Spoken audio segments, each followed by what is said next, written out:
വിശുദ്ധ മത്തായി എഴുതിയ സുവിശേഷം 18-ാം അധ്യായം 10 മുതൽ 20 വരെയുള്ള വാക്യങ്ങൾ. ഈ ചെറിയവരിൽ ആരെയും നിന്ദിക്കാതിരിക്കാൻ സൂക്ഷിച്ചുകൊള്ളുക. സ്വർഗത്തിൽ അവരുടെ ദൂതന്മാർ എൻ്റെ സ്വർഗസ്ഥനായ പിതാവിന്റെ മുഖം എപ്പോഴും ദർശിച്ചു കൊണ്ടിരിക്കുകയാണെന്ന് ഞാൻ നിങ്ങളോട് പറയുന്നു. നിങ്ങൾക്ക് എന്ത് തോന്നുന്നു? ഒരാൾക്ക് 100 ആടുകൾ ഉണ്ടായിരിക്കെ അതിലൊന്ന് വഴിതെറ്റിപ്പോയാൽ 99നെയും മലയിൽ വിട്ടിട്ട് അവൻ വഴിതെറ്റിയതിനെ അന്വേഷിച്ചു പോകുകയില്ലേ? കണ്ടെത്തിയാൽ അതിനെക്കുറിച്ച് വഴിതെറ്റിപ്പോകാത്ത 99നെ കുറിച്ച് എന്നതിനേക്കാൾ അവൻ സന്തോഷിക്കുമെന്ന് സത്യമായി ഞാൻ നിങ്ങളോട് പറയുന്നു.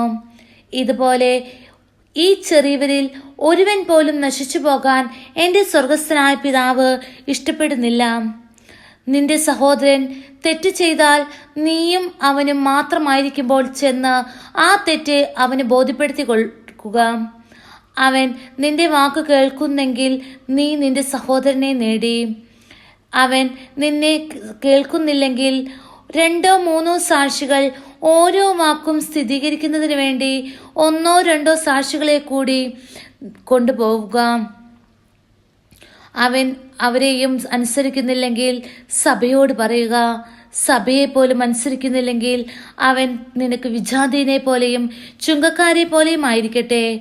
സത്യമായി ഞാൻ നിങ്ങളോട് പറയുന്നു, നിങ്ങൾ ഭൂമിയിൽ കെട്ടുന്നതെല്ലാം സ്വർഗത്തിലും കെട്ടപ്പെട്ടിരിക്കും, നിങ്ങൾ ഭൂമിയിൽ അഴിക്കുന്നതെല്ലാം സ്വർഗത്തിലും അഴിക്കപ്പെട്ടിരിക്കും. വീണ്ടും ഞാൻ നിങ്ങളോട് പറയുന്നു, ഭൂമിയിൽ നിങ്ങൾ 2 പേരും യോജിച്ച് ചോദിക്കുന്ന ഏതു കാര്യവും എൻ്റെ സ്വർഗസ്ഥനായ പിതാവ് നിറവേറ്റി തരും. എന്തെന്നാൽ 2-3 പേർ എൻ്റെ നാമത്തിൽ ഒരുമിച്ച് കൂടുന്നിടത്ത് അവരുടെ മധ്യേ ഞാനുണ്ടായിരിക്കും.